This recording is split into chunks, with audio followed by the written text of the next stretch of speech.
Hello everyone, today I'm going to show you how to set up your Telegram wallet.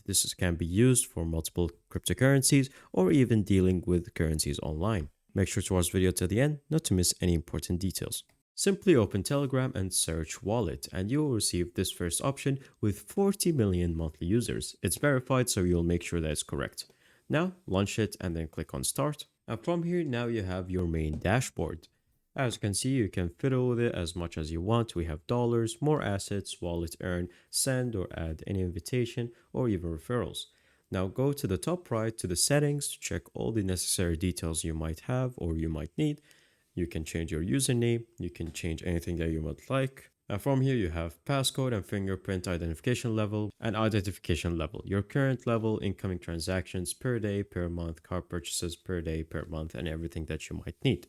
Now, if you would like to unlock higher limits, you can pay for an exchange. And then, most importantly, make sure to verify using national ID, either a passport or your ID card, to make sure that you can use this application safely and sound. And finally, how would you like to add crypto? You can buy it, or you can use the P2P market, or you can use an external wallet to enter to the Telegram wallet. You can choose the asset to buy, and that's pretty much it. Thank you guys for watching. See you next time. Bye bye.